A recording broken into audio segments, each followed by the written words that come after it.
Hi, good evening. Thank you for listening in to the Valley of Michigan Southeast Region podcast. I am Josh Marshbanks, 32nd degree, and I'm sitting in here tonight with my father and illustrious brother, 33rd degree, Tim Marshbanks. How you doing tonight, Dad? Great, Josh. How are you? I'm doing so good. Can't wait to just get into it. Yeah, let's do it. So, you always told me in the years growing up how you joined Freemasonry. What kind of got you into it? So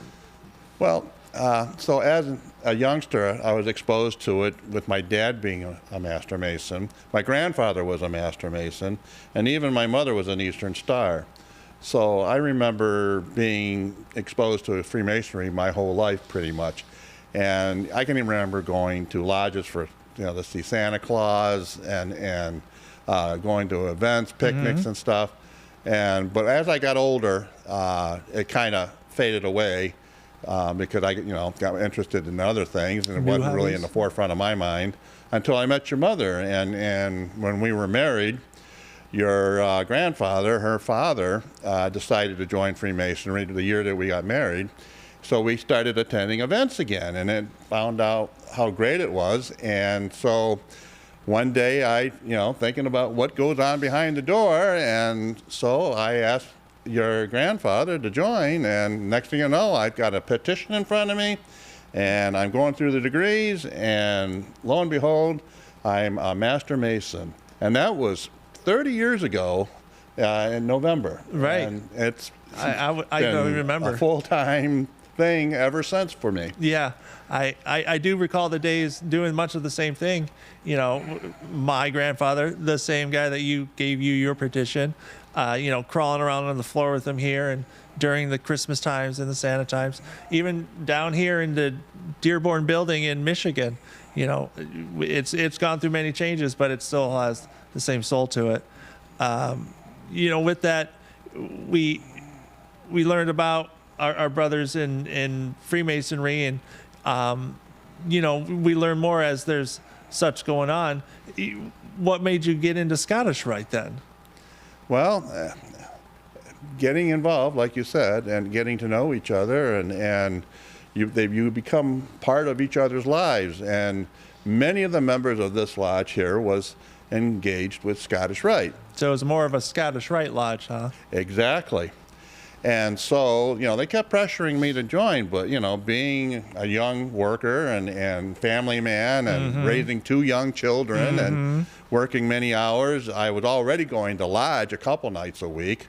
So it took me a couple of years before I finally committed to the idea of joining the Scottish Rite, because I wanted to be engaged and not just a card carrier.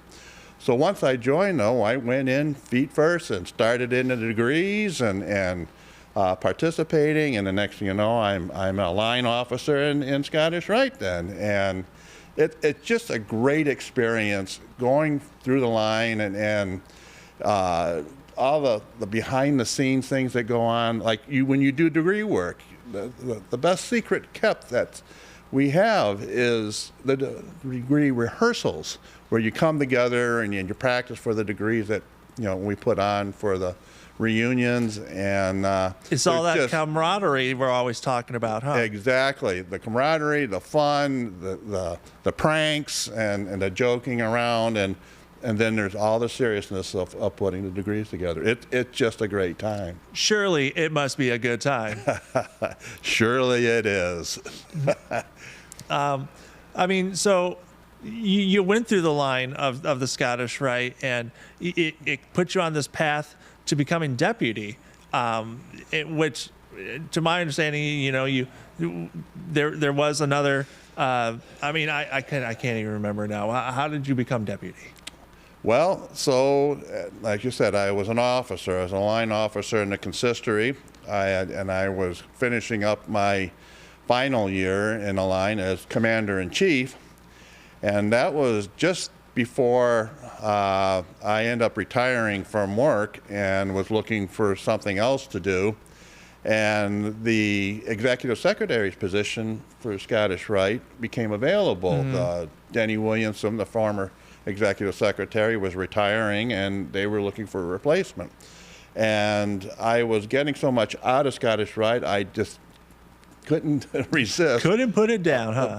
Applying for the job, and the next, no, I made it. I became the executive secretary for the Valley of Detroit. And what year was in 2009. 2009, yeah. Yeah. That was a crazy year. Yes, it was. I know I didn't help that year so much, you know. But memories are memories. It's all good. That's right. I mean, that's how we've gotten to know about the Almoners Fund so much, and how it's so helpful for members across all of the northern and southern jurisdictions. It's been such a good help. Right. The Almoners Fund is a great benefit of belonging to Scottish Rite. Sometimes you find yourself in need of support, and that's what we do. We're there for our members, and we care for our members, so we're here to take care of you when that time arises. And so as deputy, do you have to worry about anything when it comes to the Almoners Fund or any other charities that we're working on? well, we need to back up a little bit. Yeah, we were talking as I was secretary. So Okay, let's back up. I was secretary for 15 years, and then now, due to the arrangement, I ended up becoming an active member for Scottish Rite, which means you're an active member of the Supreme Council, which Scottish Rite is part of. And our Supreme Council resides in Lexington, Massachusetts, which is the headquarters, the Grand Lodge, if you will, of Scottish Rite for the Northern Masonic jurisdiction. And I was elected to become an active for Scottish Rite, representing Michigan. There's 3 actives in Michigan. And due to the circumstances of what's happened in the past, our deputy at the time, the illustrious Walt Wheeler, was elected to become the Sovereign Grand Commander, which left an opening for deputy, and next thing you know, I'm elected to become deputy for the state of Michigan. That's been 2 years now, and it's been a roller coaster ride, I tell you what. And as the Valley of Michigan, you know, we're no longer 5 separate valleys, we're one. So how we don't just have one deputy, though, right? We do just have one deputy. But we have so the Valley of Michigan is comprised of the 5 valleys of the state that were beforehand. There was Detroit and Grand Rapids and Traverse City, Marquette and Bay City. Okay.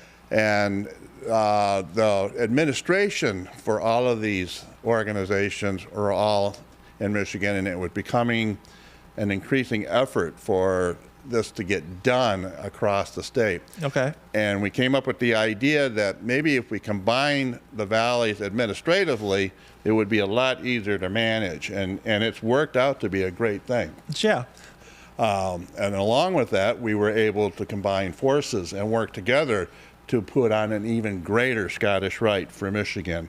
What makes this so great is, and different, if you will, is the ability to pool together our resources, our membership, our funding, and everything, and we can do events that are just fabulous compared to what the lodges can do in the area.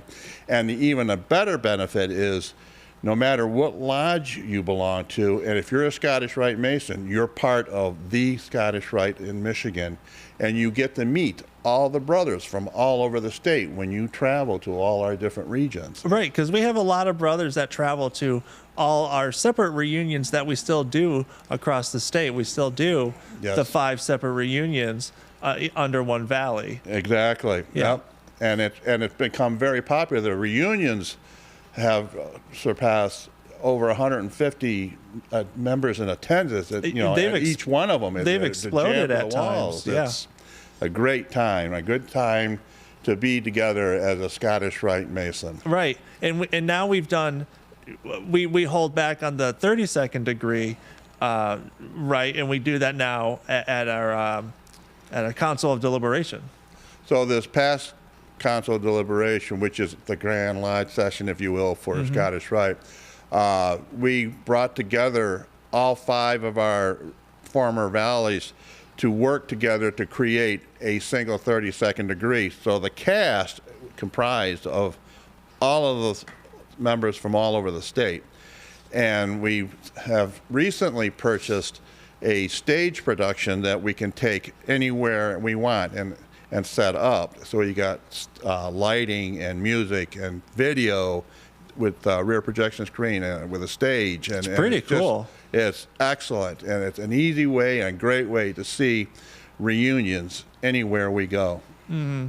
Yeah, and, you know, seeing it down. Now, we did our council deliberation at the Soaring Eagle Casino, which gave us all the space we needed to put up that stage and everything.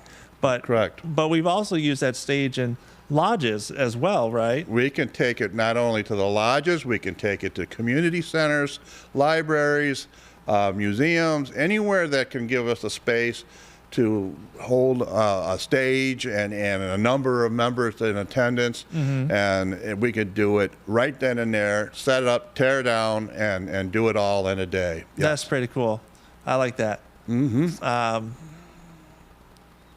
Yeah, it sounds like there's a lot of camaraderie, you know, across the state that we're building when we're putting on all these degrees and building all those members. Yeah. Michigan being the largest state in the northern jurisdiction, in the past it used to be difficult for brothers to get together and get to know each other from all the other valleys. They're called regions now. So now that we're back together, there's more incentive to do this. We've got the degree schedule set up so that you can see all 29 of the degrees from 4 through 32 in one of the 5 regions. If you go to every one of them, you can get all 29 done in 2 years. You can do them all in your own region if you want, and it only takes 8 years. You can travel through the whole jurisdiction and do it even quicker if you'd like. It's at your own pace. That's what's great about Scottish Rite. All right. And, you know, something I really enjoyed was the Pathfinder program. You know, it kind of helped me a little bit get through all these little steps and explain a lot of positions within the Scottish Rite, too. So Pathfinder is a great program where the members can go in and become part of Scottish Rite in the behind the scenes and learn the inner workings and the history and what puts us all together, and even meet the members. I was going to say, it got me talking to a lot of new guys that I probably wouldn't have talked to before. Yep. There's the Haus Gratis Academy, that the HGA, which is the college version of history and legacy that you can learn about Scottish Rite and its degrees. You can join up in that and do a study. You do a thesis. It's like a college course. It's difficult to pass. And once you pass this course, you receive the designation of HGA for your title. So it's a nice honor to have. Yeah. How many do you think we have in the state now with HGAs? Currently, I believe there are 6 in the state that have passed the course. And there's many in progress and completing the course. So I hear a lot of people. More. I hear a lot of people are going through it right now. Yes. Mm-hmm. That's nice. Gosh. Sorry, my body's being weird right now.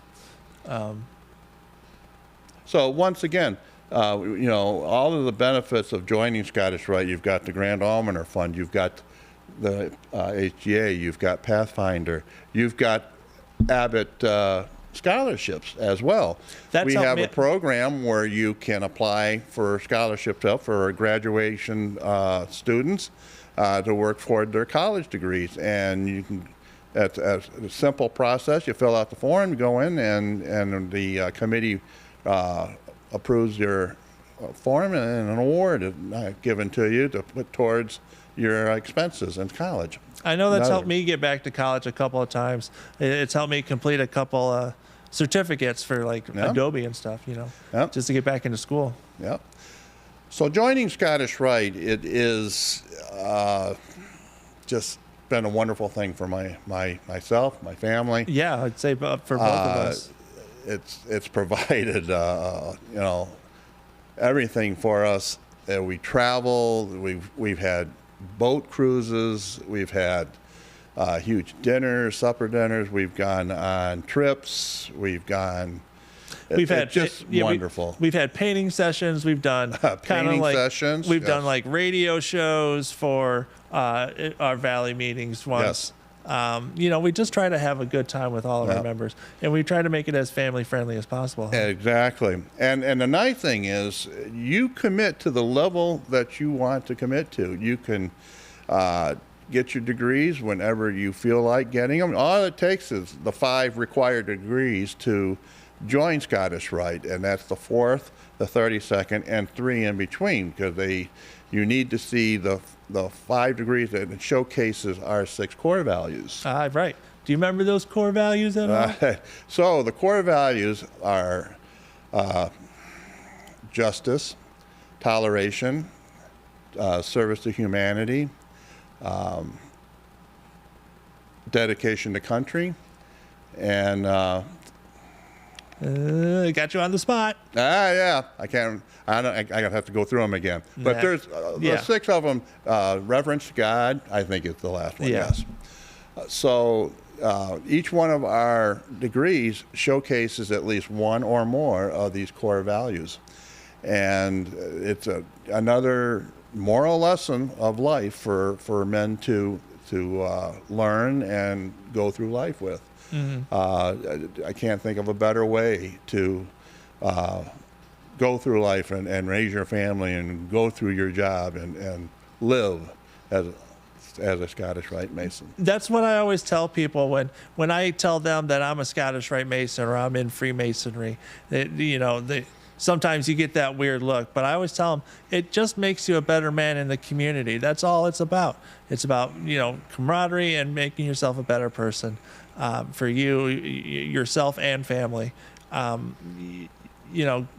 Going through this myself, I'm now only 10 years in myself, but I'm still learning and I'm still getting these ropes on, still going through these ropes, and it's been fun and it's been exciting to kind of look back at the history of what's been going on too.